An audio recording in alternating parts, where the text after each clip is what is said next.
Institute. You know, we normally have things on Thursday mornings at 11 or Friday nights at 7, but we're opportunistic, and when we see great opportunities, are flexible to have special seminars, which we're very pleased to be able to do today. Pavan Sukhdev is with us today, is the founder and chair of GIST Advisory, a consulting firm specializing in valuing and managing environmental assets. He's also on leave, I guess, to Yale this fall, where he's teaching on the economics of ecosystems in the School of Forestry and Environmental Studies. And he took leave a couple of years ago from Deutsche Bank, where he has been for a long period of time, to work on two environmental projects. One is called TEEB, a global study on the economics of ecosystems and biodiversity, and the other, the Green Economy Report for UNEP. And I know that he is using his time at Yale this fall to help refine those two reports that he's been on leave to produce for UNEP. So all these become very synergistic. I think he's going to have a great message for us today. Foods for thought on how we might move society to a green economy, what it will take both physically and mentally to do that. Without further ado, we'll let you take over. Thanks very much.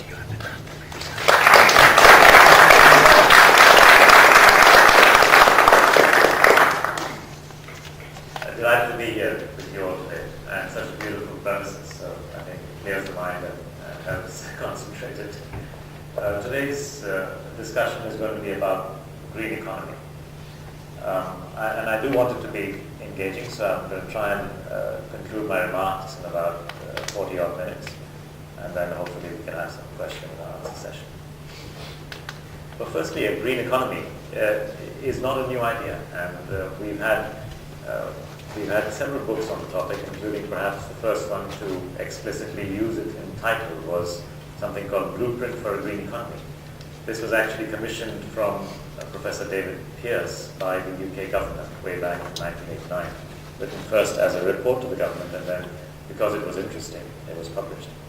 The other person who was behind this was a chap called Ed Barbier.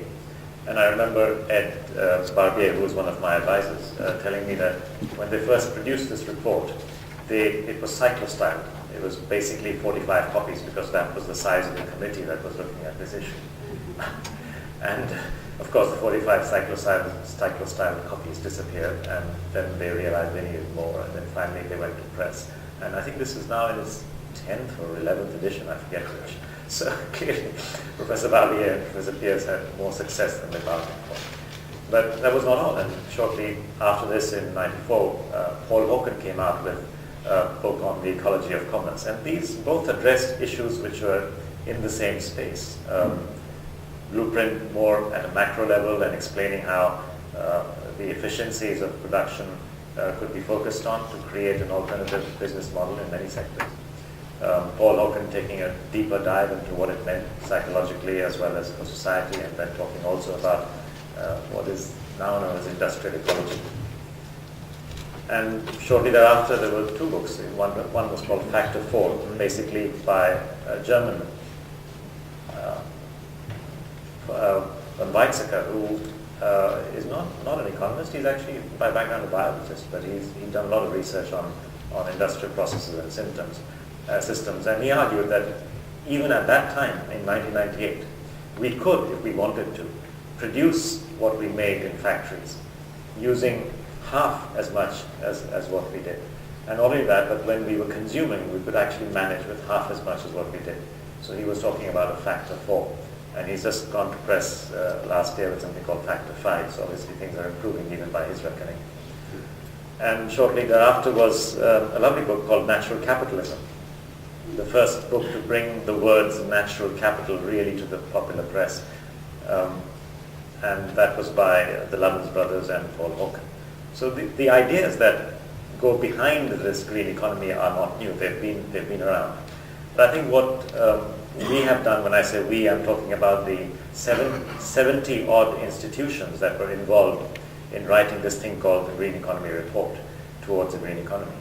I think what this group has done is to give it more definition and to make it substantive and worthy of focus by economists and policymakers and scientists around the world. Because what we are arguing is that in fact there is no excuse anymore, and that we need to engage this because it is frankly the only option that is sensible, long-term and viable. So, and here's how green economy is defined. Now, if you pause to look at this for a moment, I think there are four key things we're talking about. Improving human well-being, improving social equity, which means more wealth for the poor and better distribution of the wealth that's available. And at the same time, reducing environmental risks and reducing ecological scarcities. And by environmental risks, we are talking about, of course, amongst others, climate change, but it's not only that. It's also pollution-related health costs to society. It's all manner of environmental damages that are part of now everyday life, sadly. And when we talk about ecological scarcities, the key one that comes to mind is fresh water. Because freshwater scarcity and the availability of fresh water is a big problem. Estimates have been made recently by McKinsey and a group of others who suggest that over the next 20 years to 2030, we could be short in terms of the gap between demand and supply of water in significant countries.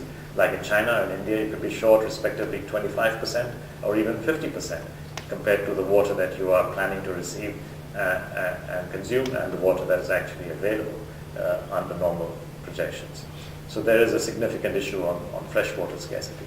And equally there's an issue in terms of soil fertility, because our use of pesticides and fertilizers and the excessive use of these has actually led to serious issues in soil regeneration.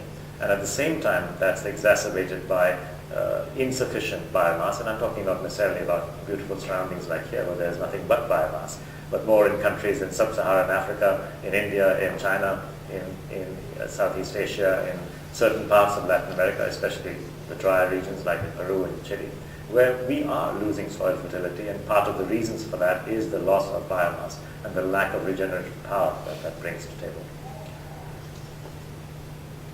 So in essence, these are the four key words, if you like, in the UNEP group's definition of the green economy. It's about well-being, it's about social equity, it's about environmental risk going down, and it's about ecological scarcities going down. How many of you have heard the term green growth mentioned somewhere? Yes, quite a few. And it has been. And those of you who are from an economics background would have heard of concepts such as inclusive wealth, which were created by Partha Dasgupta and Kenneth Arrow and Collier and Naylor, three very senior economists. And you would have heard the more recent effort by Joseph Stiglitz and Amartya Sen and Fitoussi in the report that they came out. They talk about comprehensive wealth. What these people are saying is not dissimilar to what we are saying. What they are arguing is that there's no point measuring flows. There's no point trying to say we are doing well because GDP is growing. Because GDP is just a flow of goods and services and of value addition in the process of producing and consuming goods and services. You should be looking at stocks. You should be looking at wealth, natural capital, human capital, physical capital, financial capital. Measuring all those capitals that are there for people to use and draw incomes from, and seeing whether the average capital per person has increased or decreased over time. That needs a lot more thinking and a lot more reflection than just measuring the flow of goods and services, the total amount of production and consumption. That's a different approach, and it's less easy to talk about, and newspapers don't really get this. So these academicians are right, but it is quite different an approach, and it's quite difficult for, if you like, the man on the street to understand. Green growth is something that came up, in fact, from East Asia. It was from China and from Korea who started actively discussing green growth. And it's an interesting concept because some would argue that it's an oxymoron. That by definition, the moment you talk about growth in output, you can't make it green because you are assuming that you will use more materials, more energy, and you will consume more, and therefore you will produce more. And the net result can't possibly be green the way that we define green, which is well-being and social equity increased, but at the same time, environmental risks and ecological scarcities go down. You will not achieve that. And I tend to subscribe to that point of view. But having said that, there is a lot of earnest effort going on in countries like China and Korea who still call it green growth. It's a hangover from the times when if you didn't pursue growth, you would not lift yourself out of poverty. Now, that is a situation in many countries in the developing world, and in the lesser developed countries, absolutely the situation. They don't produce enough, they don't have enough buying power, they don't consume enough, well-being is weak at the best of times, and lives are not as rich as ours can be here. But at the same time, it is questionable to what extent the concept of green growth is actually a viable concept as you get richer, as you get bigger. And an economist friend of mine pointed out that, if you apply the concept of growth as just something with no limits, then if you look at a hamster, for instance, a tiny hamster, and look at how much it grows in the first week, if it grew the same rate every week for the remaining 51 weeks of the year, at the end of the year it would be 8 billion pounds in weight. So you've got to think again about, how can one keep thinking growth in the sense of an economy, and you tend to hit certain limits. And I think that's what we are seeing out here. So green growth is something that is still being used in the developing world, and certainly in UN forums and in negotiations, it becomes very difficult to not use the word growth, because then if you don't, then they'll tell you that you're just a successful capitalist who is now imposing lack of success on other people, and you are rich, and therefore you don't want us to be rich, and therefore so on and so forth. It gets very emotional and very, very tense, this discussion. So the word growth sometimes cannot be avoided.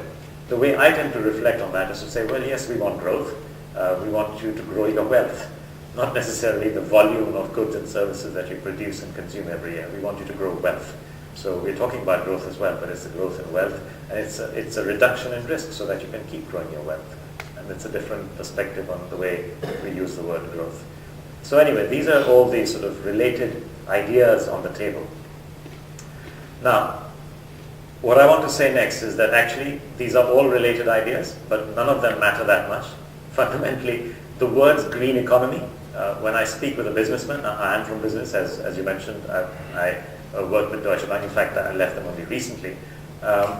When I speak with a businessman and I use the words green economy, there's almost no need to explain further, because they know what this guy is talking about. He's talking about energy and resource efficiency, he's talking about natural capital, he's talking about all these things, and how do I make money in a different kind of economy, where these are the principles within which you operate.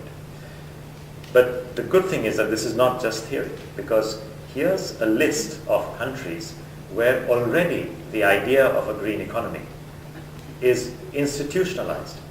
So here are countries where they already have plans, as in national economic plans, where they are thinking along these lines and planning along these lines. These are just listed in alphabetical order, by the way. I'm not trying to play any favorites here. So Barbados, a small state, has this. In Brazil, the state of Sao Paulo has a brilliant, detailed green economy plan. Cambodia has launched this way back, a few years back. China has actually put its money where its mouth is, and in 2008-9, when the recession was at its peak, several countries amongst the G20 came out with fiscal stimulus packages basically to reflate their economies by investing and spending public money. And the total amount that we added up came to almost $2.5 trillion. And in most cases, and this is a point I'll come back to later, in most cases this was just business as usual, as in let's do more of the same in the hope that things get better. It's a bit like your patient has a drinking problem, you lay him out on a stretcher and give him some drink so that it gets better. So anyway, that was a logic. But the point is that China was one of the few exceptions who didn't actually pursue that logic entirely, because even though they had a massive stimulus of almost $500 billion, 40% of that stimulus was actually 30%, I think it's 150 billion, but 150 billion of that 468 billion was actually in green economy investments, as in investments to change the nature of the economy from brown to green, and that was quite significant. Korea, which is where green growth began as an idea, allocated $38 billion to fiscal stimulus, and out of that, 30 billion was actually in green economy investments, largely reforestation, freshwater related projects, public transportation projects, and so on. So there's been a degree, and I haven't included Korea because they don't call it green economy, but they call it a green growth plan. They now have a 5-year green growth plan, which is part of their strategy. Indonesia has one, South Africa has one, and my colleagues in UNEP are working on more than 20 country advisory projects where countries have approached the United Nations Environment Programme with requests for help to frame how do we transition our economy from where it is today to a more green economy. Now, if I go back for a second to the definition, just think, you have an economy, a system of exchange of goods and services for some reward, and people consume and produce and consume. Just think, why would you want an economy which does not increase well-being, does not improve social equity, as in the poor remain poor and the rich only get richer, does not reduce environmental risk because we are facing serious risk, and does not reduce ecological scarcities? It seems bizarre that you would want an economy which doesn't hit those 4 tick marks. And yet, ladies and gentlemen, we are today in exactly that kind of economy, which doesn't tick any of those 4 boxes.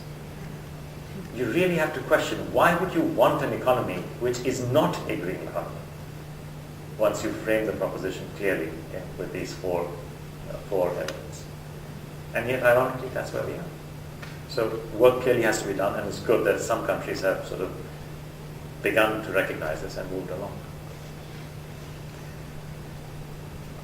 I want to talk to you about 4 themes within the green economy, and a lot of these, for these, I thank the large group of partners who worked with me.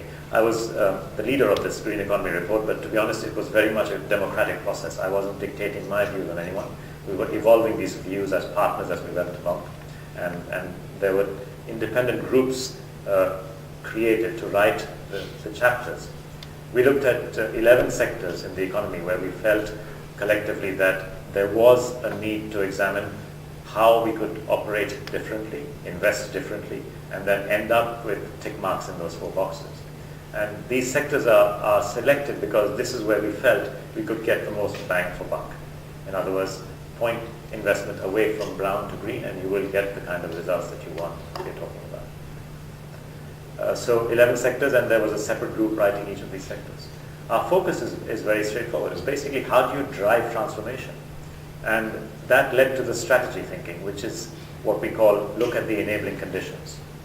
What's an enabling condition? It's something that is there in the environment which is promoting today a particular kind of economy.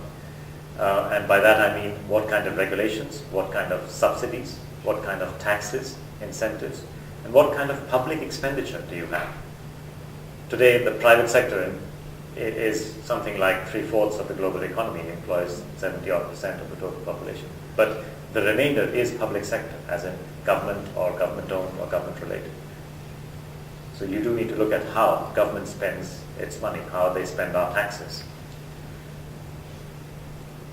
Why are subsidies important? Well, just let me give you one example of subsidies. Now, some of you may have heard about a particular company which went belly up, which had received some government subsidy, which was in the renewable energy space. Would anyone have a rough idea as to the total subsidies for renewables and energy efficiency around the world? Any suggestions as to what that would be? 1%. I'm sorry, that's too high. It's way less than that. It's only about $30 billion globally. That's the estimate that we have. Now, given that renewables and energy efficiency are of the order of $30 billion, how much do you think are the subsidies in favor of fossil fuels?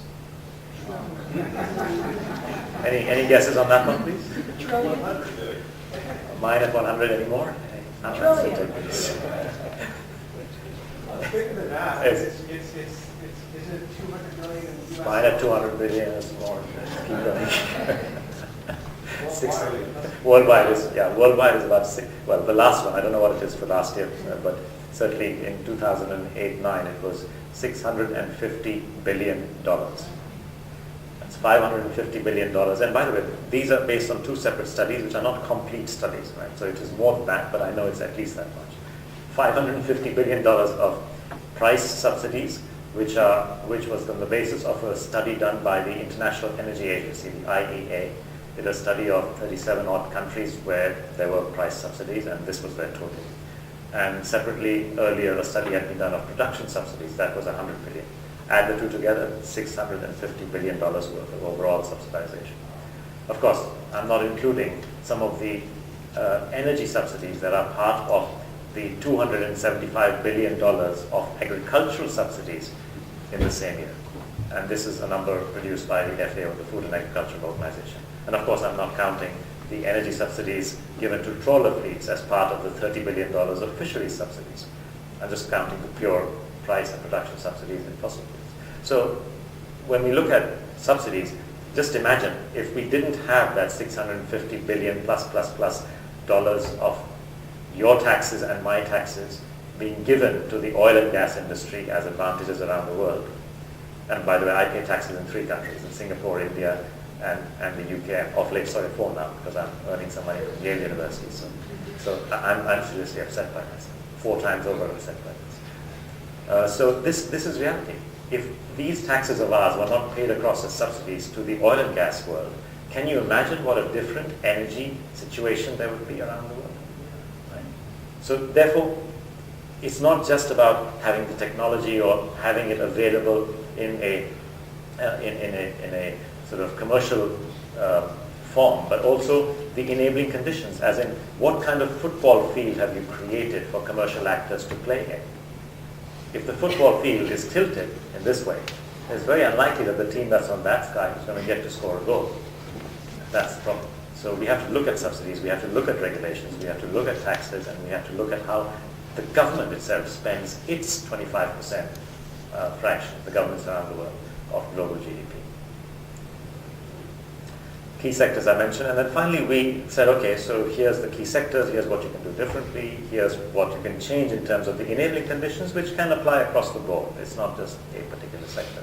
As I clearly mentioned, subsidies, there are 4 large important sectors which are heavily subsidized, which are creating many of the problems that we see. And finally, we did a scenario analysis, a kind of model, which went through and calculated how things would be had we invested differently. And here's an example of how this model works. And basically what we have here is a global model, a model of the economy worldwide, which is at that time that we used, it was $65 trillion worth of production of GDP.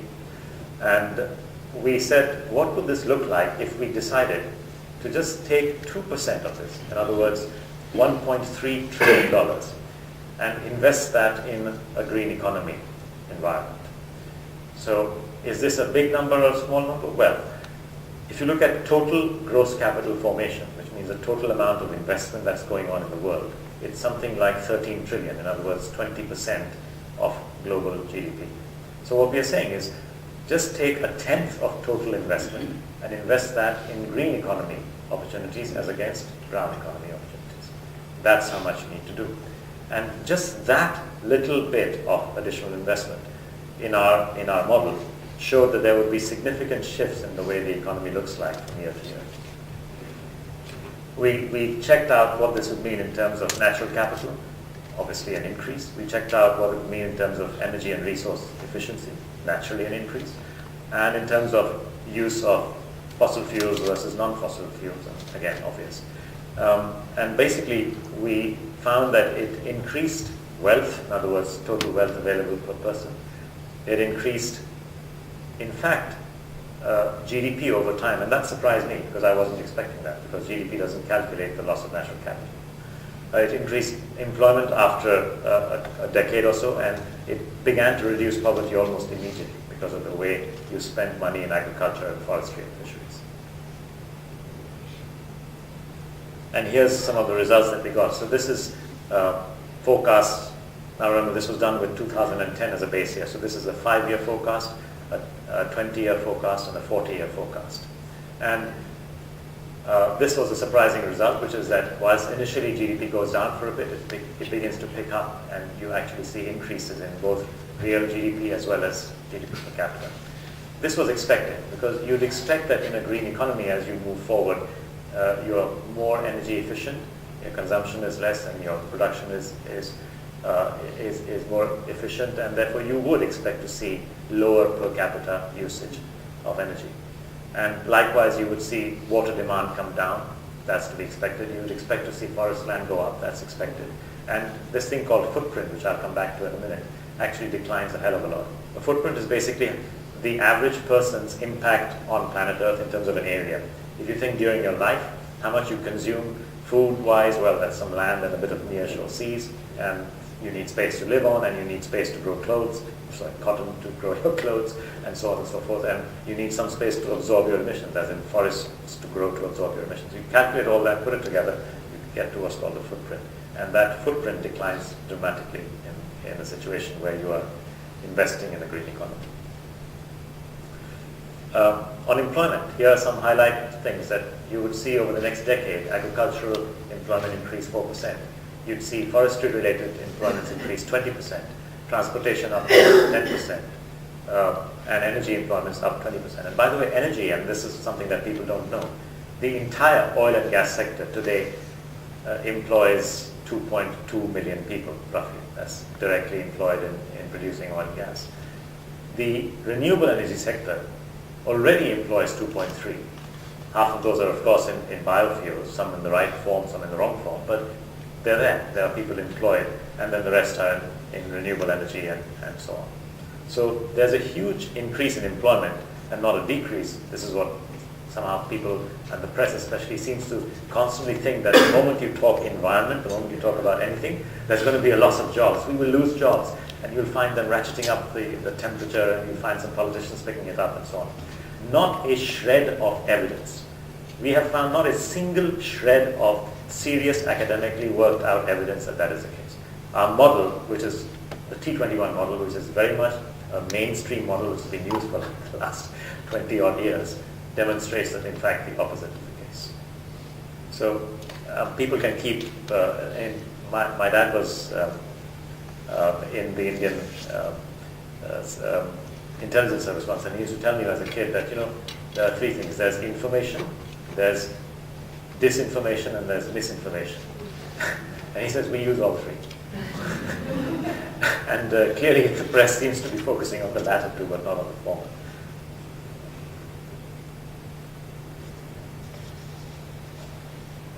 Now, why should there not be a trade-off between poverty reduction on the one hand and environmental performance on the other? Here's why. The answer comes back to natural capital.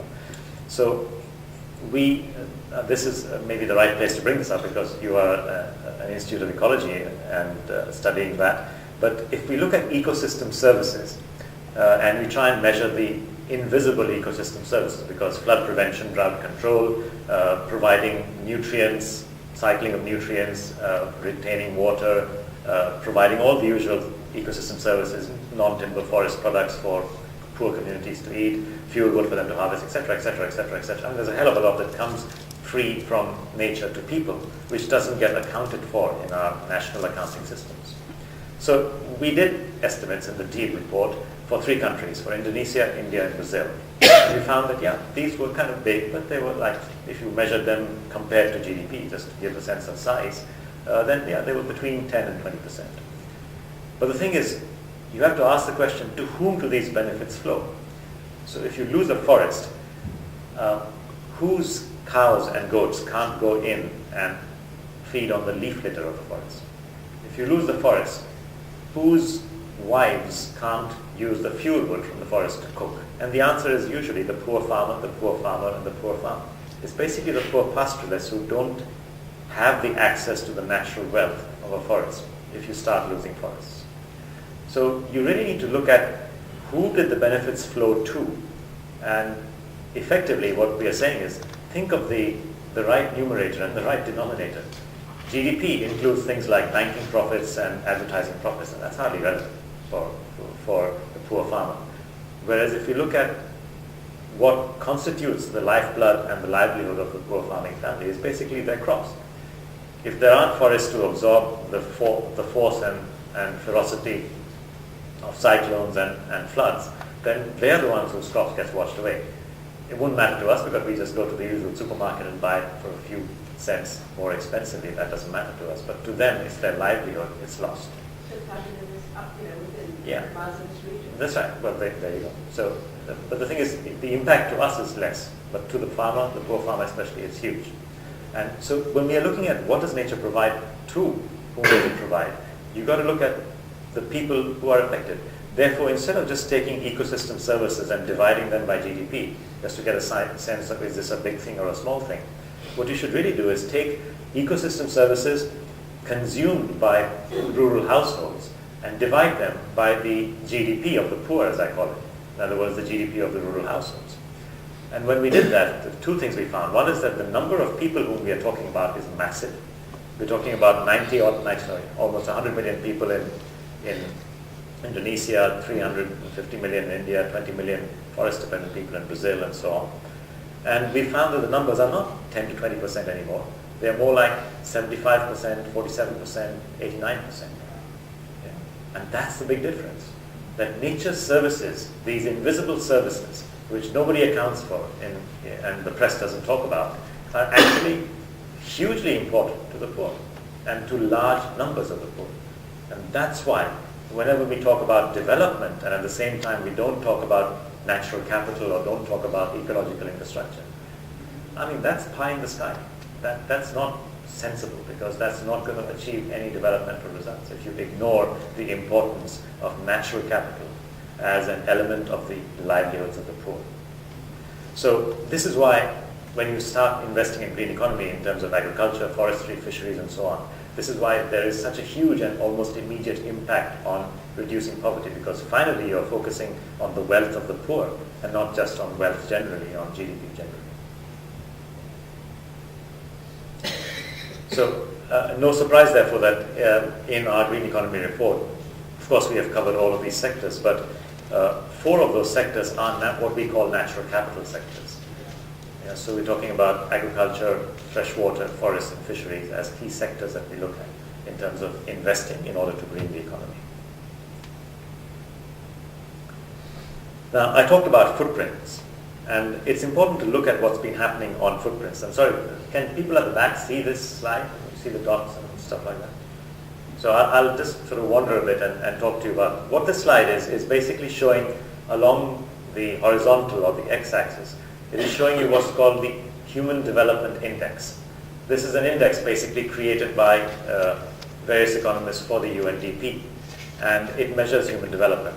And you can see that most of the countries in the developed world, that is in Europe and North America and Eastern Europe, tend to be above 0.8. And you can also see that Latin America, that's the red dots out here, is kind of just about there, but not really. There are some countries still to the left of that line. And there's a number of countries in Asia and in Africa. The green ones are in Asia, the orange ones are in Africa, which are clearly far behind in human development terms. So there is, of course, a need for development. And human development basically measures consumption, it measures longevity, as in the number of years, it measures the school years, number of years in school. So it's kind of a broad indicator, a mixed indicator of development. Then we look at the y-axis, and that's footprint. So see what you see here is basically the developed world, that's North America and Europe, and a few of the Asian countries, Japan specifically, and Korea and a few others, are pretty high in terms of footprint. Footprint measures in terms of global hectares per capita. Now the question is, when you look at green economy, is it possible? Can all of these countries basically end up here, and will it be all right? And the answer is no, because there isn't enough capacity. I mean, the Earth simply does not have the ability to produce as much to be able to feed everyone on a sustainable basis, clothe everyone, transport everyone, house everyone, at the level at which we are consuming and traveling and produce and so on in the Western world. So that's the US and Canada. Sorry, US is here, that's Canada. Sorry, that's the US. I think that one is probably Canada. Yeah. The US is actually, during the last 30 years, 28 years, 1975, 2003, has actually gone up in footprint. And we can't do this because essentially today we are already consuming, producing, traveling, etc., using 40% more than the Earth produces on a normal ongoing basis. So we are eating into capital. We are eating into natural capital. And if there was an estimate done actually by E.O. Wilson and a few others saying that if all of these countries here in Africa and Asia went about consuming, producing, traveling, etc. at the same rate as the US, then we'd be using up 4 planet Earths. And of course, we know that there is only one, so there is a problem here.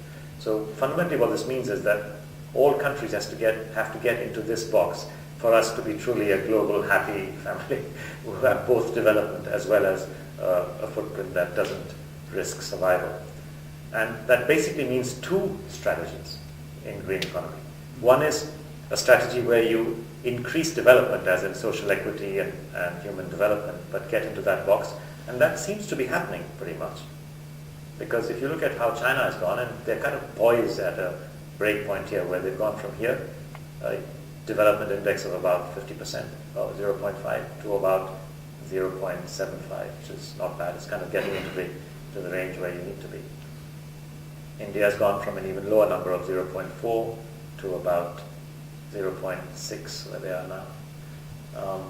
But I think the problem, and Brazil has gone a little bit into this space, just as it's poised out here, and the larger red dot, gone from like 0.6 to here. But you can see these are countries which are still, in terms of footprint, they are still within the range so far, which is manageable. What we don't have is, how do we get this to happen? For if the Western world, if the European countries and North America is got to be into the survival box, which is on the right-hand side, that would mean their footprint to come down dramatically. And that needs an energy efficiency, materials efficiency, and a consumption-focused strategy, which just isn't there. So we have a huge problem in the developed world. We have a risk in the developing world, but so far so good. It's not really been exploding up in this direction. But the challenge is very significant, because all countries really, for this to be a society that survives as we are today into the next 100 years, we need to be there, and we're not.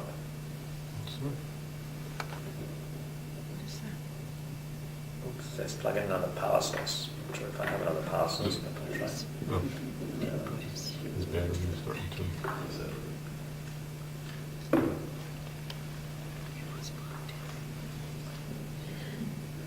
So here's what's happening in the...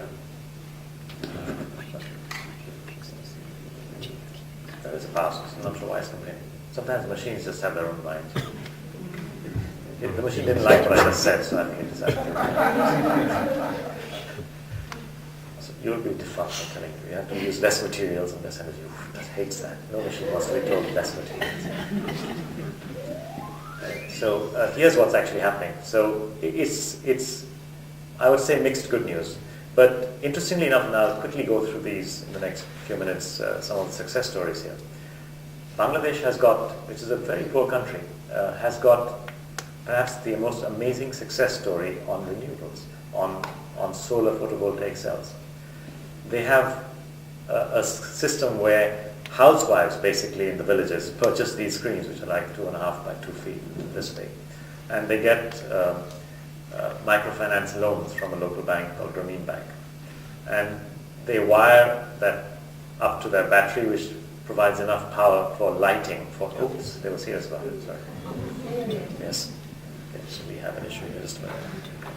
Well, see, if he just plugs it in, he should be fine. Well, I do have. Maybe I can connect to my laptop, because that's quite powerful. Wait, that's our computer? He just didn't plug it in? It should just get plugged in. Jesus.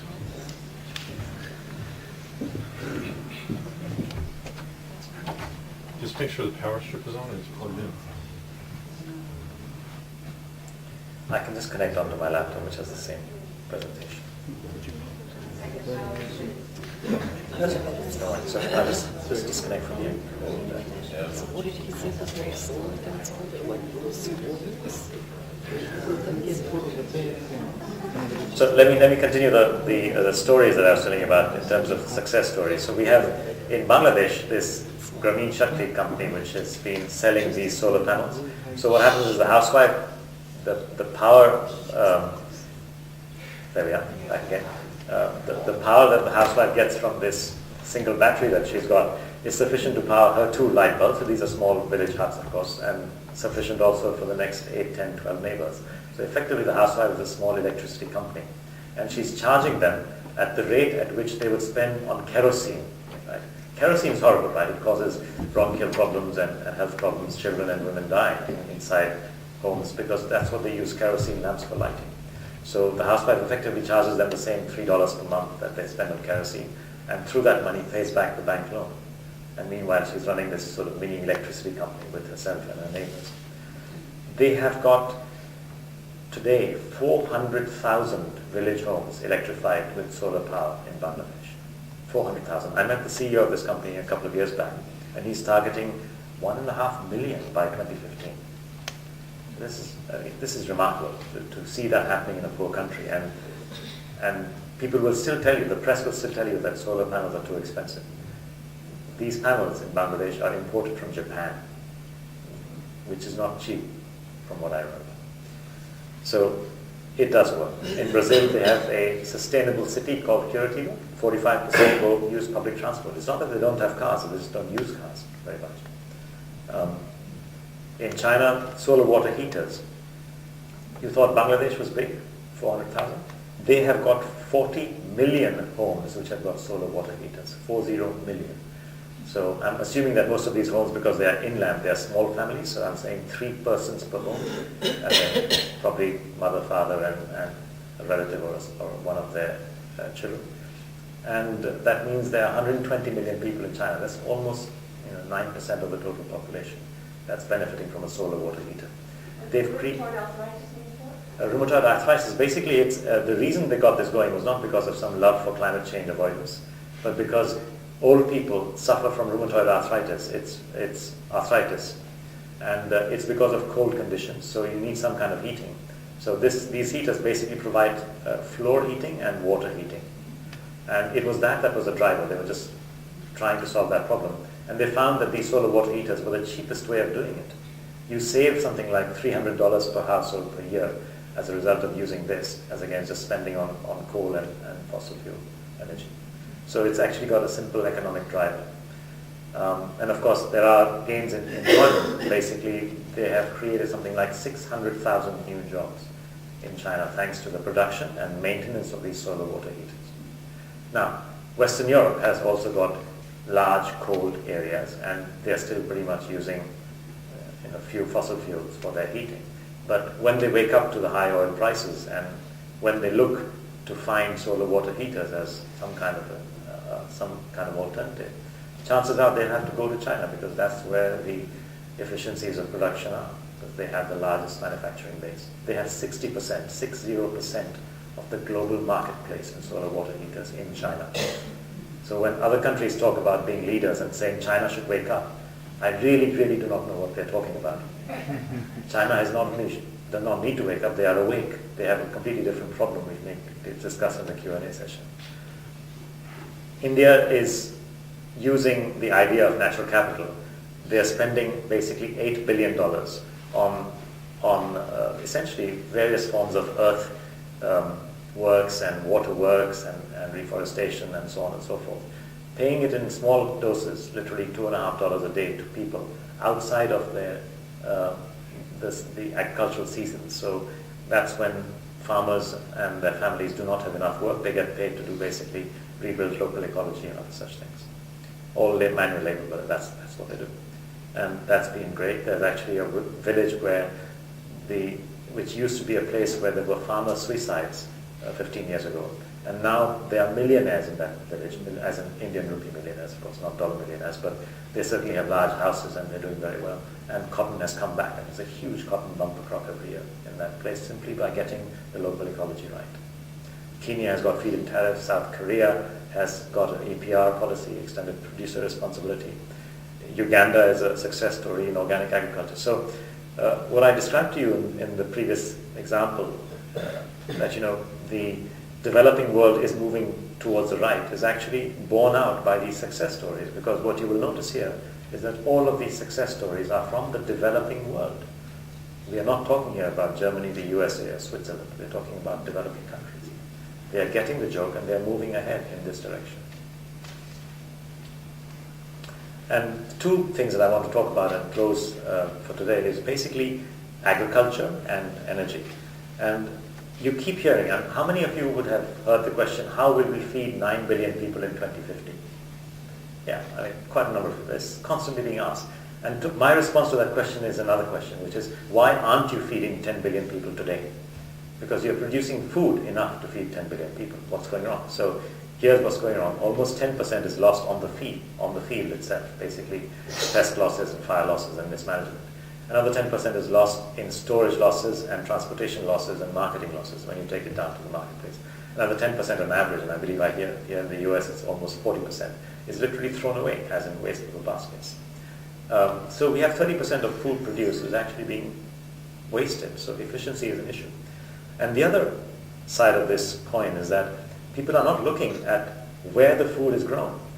All of the noise and all of the advertisements come from the top 4 seed companies, the top 10 fertilizer companies, and so on and so forth. Basically, they are the ones who are pitching the story to you that there is a food problem. It's not a food problem. It is a combination of a wastage problem as in efficiency and a combination of a yield problem in the developing world.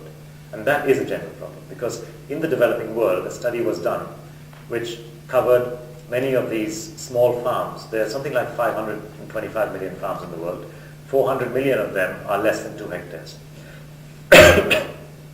Now, a study was done by Pretty and others which showed that across something like 10, 12 million farms which were supported by 300 different projects around the world in about 50 odd countries, developing countries, the yields actually increased on average 79%. And a second study was done by the FAO which showed an even higher increase in yield just by following ecologically friendly farming methods, which means low tillage or no tillage farming.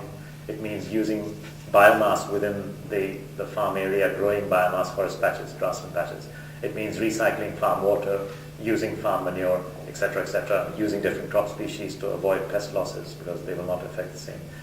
So it's common sense methods which are not rocket science. They could be used by anyone, but they are not being used because what they're being told is buy more fertilizers, here's a subsidy to buy fertilizers, buy more pesticides, here's some more subsidy, and so on and so forth. And basically convert your local systems not to be efficient locally and to support the ecology locally, but to make profits for the big companies who are selling seeds and fertilizers and pesticides and so on.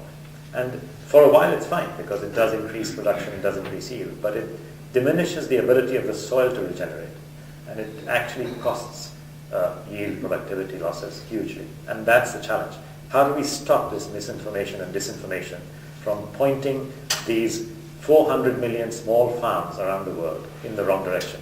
And these farms are significant because they contribute no noise at all. They don't have the money to pay the advertising world, but they contribute 60% of the total output, the food output in the world. Can you imagine what you could do to poverty and as well as that to yield global output if you could increase all of these small farms by 7-9% in the amount they produce? So what food problem are we talking about? It's a yield problem in the developing world and a poverty problem, in other words, not focusing on the right issues. And it's a wastage problem. And if you extract from that and summarize it to one problem, basically, it's a thinking problem. We're not thinking right about this. We're just not focusing on what is really important. We're focusing on everything that is being driven by vested interests and creating, I think, the problem. So this is a really significant message, and it's there argued and reasoned and researched and presented in the Green Economy Report. I do apologize. I tried to organize for all of you to get copies of the very slim executive summary of this report, but it's somewhere between Geneva and Carey Institute. So what I request is if you contact the organizers afterwards, if you're interested in that report, it will come to you at some point. Apologies, it was supposed to arrive today, but it hasn't. And the second thing I'll say is about energy, which is that energy is not just about renewables. Energy efficiency, no matter which significant forecast you look at, the scenarios that are the survival scenarios always have a very large part of energy efficiency as part of what is being proposed. Pretty much half of what is required between the sort of business as usual scenario and the survival scenario or the improved scenario is basically out of energy efficiency. So there is a lot that can be done without necessarily flipping from a significant fossil fuel usage percentage-wise, energy terms, into non-fossil fuels. You can actually use fossil fuels more efficiently as well, and that seems to be the direction that most studies are asking for, including ours. And finally, the enabling conditions, just to summarize: regulation, subsidies, reduce them, prioritize public investment into greening. It's basically our taxes. It's up to us to decide how governments use our taxes. Limit public spending. A lot of damage comes out of government projects, ironically, around the world, and that can be limited. We can use new mechanisms like payments for ecosystem services. We can build capacity and transfer technology into the developing world where they need it. And we can strengthen international governance in terms of international trade regulations, get the Doha Accord to cover things like fisheries, which they have just begun to look at, and so on. So there's a fairly large number of commonsensical things that can be done. And my last point is, and I guess as a banker I have to talk about finance, otherwise there'll be something odd about it, but don't get ever hoodwinked by the idea that there isn't enough money. Because if we add up all the subsidies, we are subsidizing and therefore spending your money and mine to the extent of $1 trillion a year on the brown economy. So if the brown economy can be subsidized to the extent of $1 trillion, why can't that be stopped and that financing be instead used for the green economy?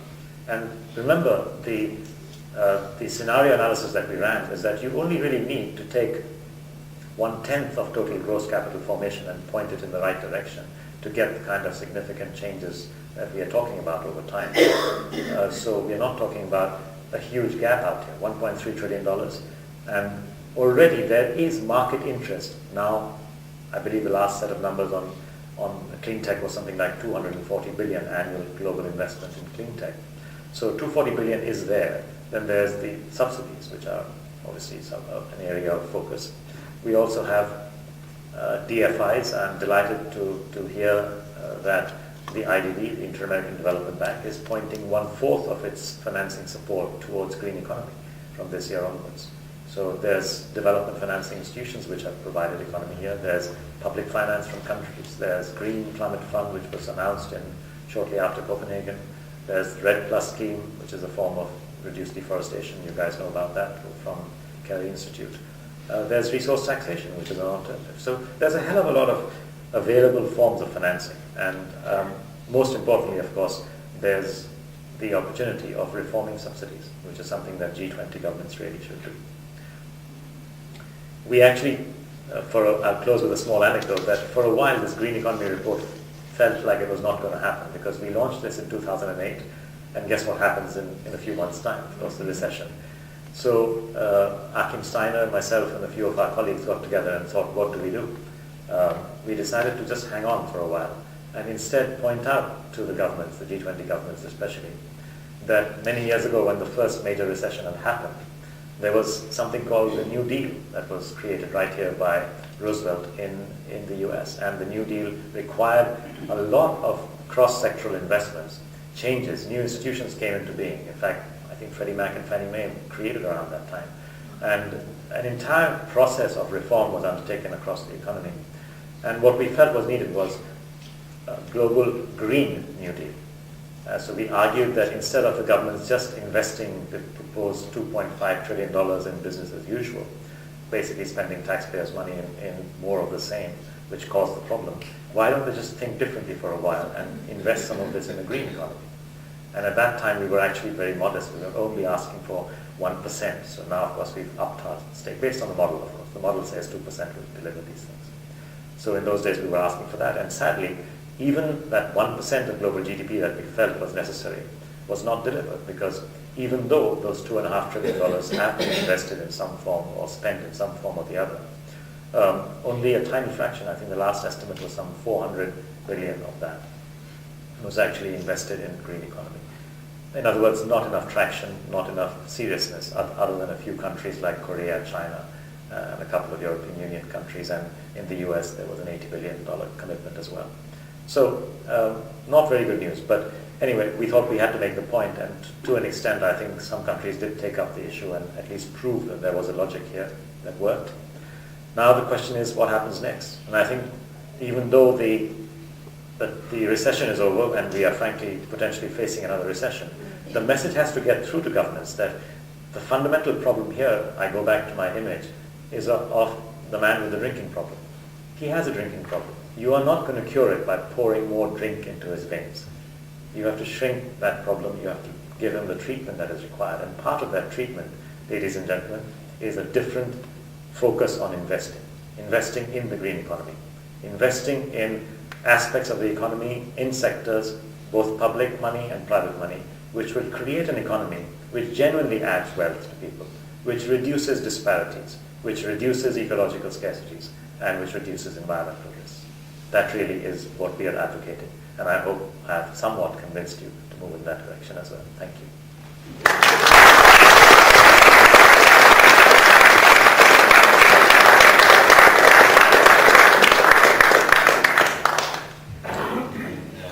Pavan is expecting some questions and discussion.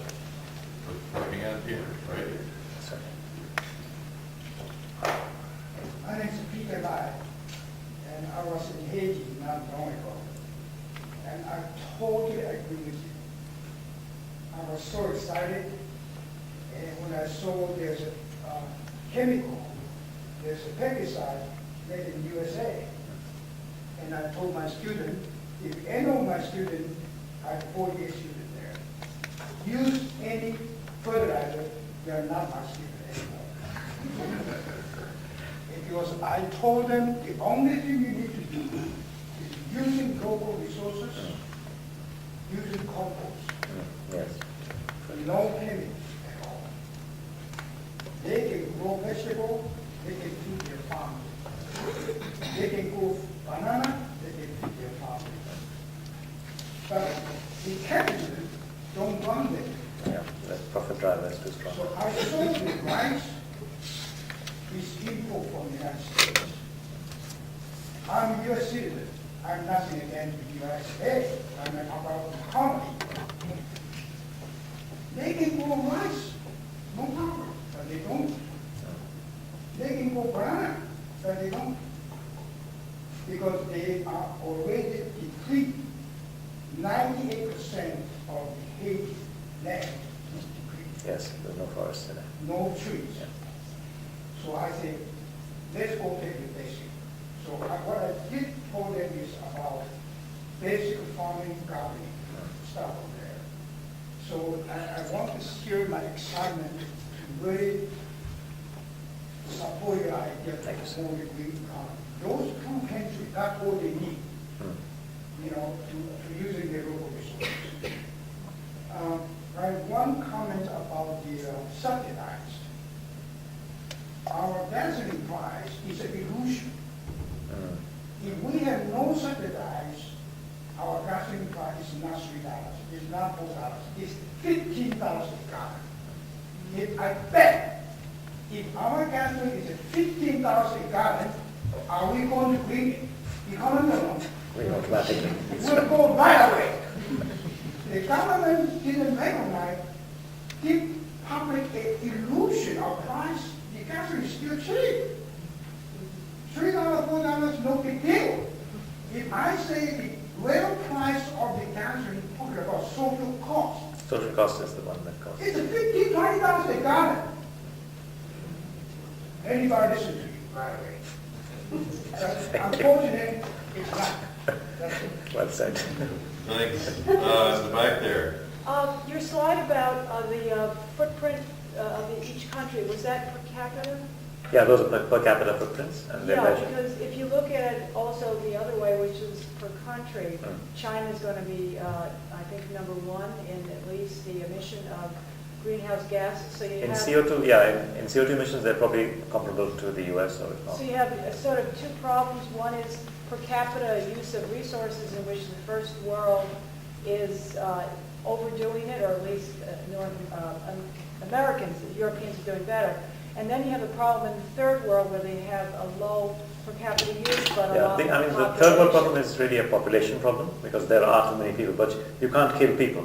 So, No, you can't kill people, but we need to talk about the fact that probably we can't have good lives for 9 billion people on this limited resource planet. Okay, so, I mean, that's So a we good really discussion. need to start thinking about Either we're going to do it or Mother Nature's going to do it, decrease the population. So that's part of the problem, as well as not being so consumptive as the first world is that this country's overpopulated too. So every country probably needs to, all the ones who are not. Okay, so I think you're pointing out an issue which is important, which is an equity issue. What is the right of an individual? In other words, what is one individual's right to consume a global commons called the atmosphere?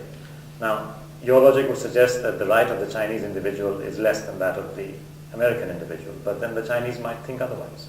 No, I'm not saying they have less right. I'm saying there's so many of them, even though they might have, or even a third world country on the way left side, even the small countries are overpopulated, say in Africa, for the resources they have in their country. Yeah. So that every country needs to live within their means, I would say, and that might help. With this I agree, except that there are certain aspects of living which are not country-based. As in food, yes, you should try and grow your own. And in fact, this is going to happen. When you export food grains, you're actually importing water shortage. And I believe that the next quote-unquote wars are going to be fought on this issue. People will stop exporting food because they will finally realize how expensive it is to them directly. None of this is priced into the price of food. So there are some things which you can do yourself. Transportation, you can do on your own, etc. But there are other things like the air you breathe or the emissions that you create. Now, your emissions here or in China or India or wherever are going to affect Haiti and Costa Rica and all kinds of other places. So it's these externalities that really have to be considered on a global basis. And that's when the equity issue comes in, as in who's got the right to use how much of the atmosphere? Is it one Haitian's right is more or less than the average Chinese or more or less than the average US? It's very difficult to argue from an equity perspective that that should be the case. So in a sense, therefore, I come back to my point, which is that yes, today we have a population problem, which by the way, China has been controlling. India is not, but China is. And therefore, it's very difficult to argue with them that they should not have as much quote-unquote emissions right per capita as anyone else, be it a Haitian or be it a US citizen.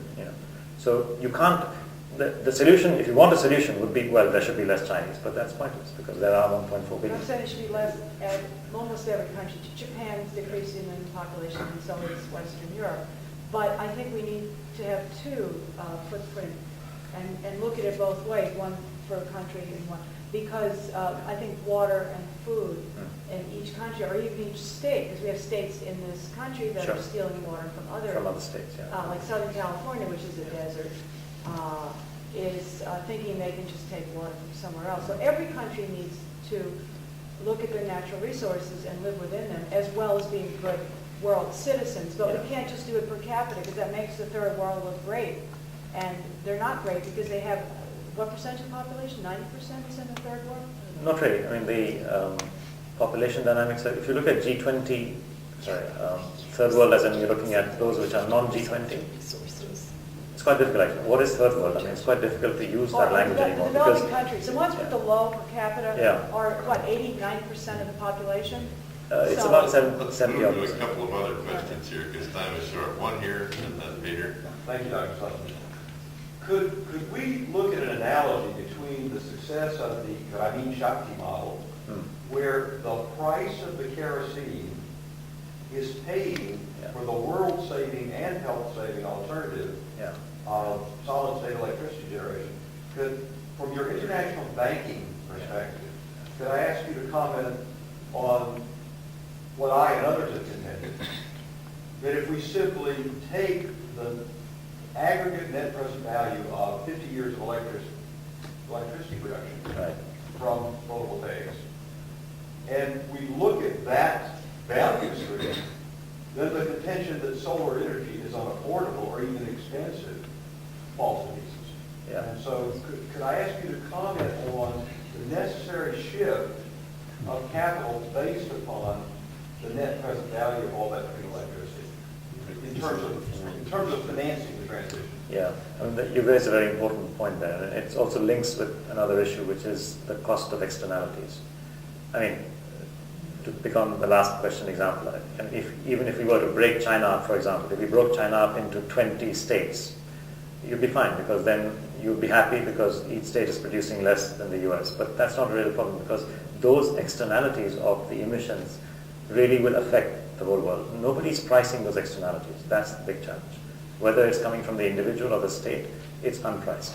And I think step one is to recognize the size of that price, whether we look at $85 a ton Stern review or $55 a ton UK government forward curve, whatever it is, whichever benchmark you're using, way above any of the current level of energy prices that prevail when you factor them back in.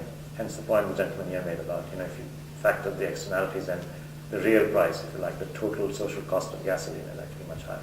So that's the first step, I think, is to just, and then comes to your point, which is what kind of present value are you looking at? What kind of discount rates are you looking at? And these things basically play into the same argument.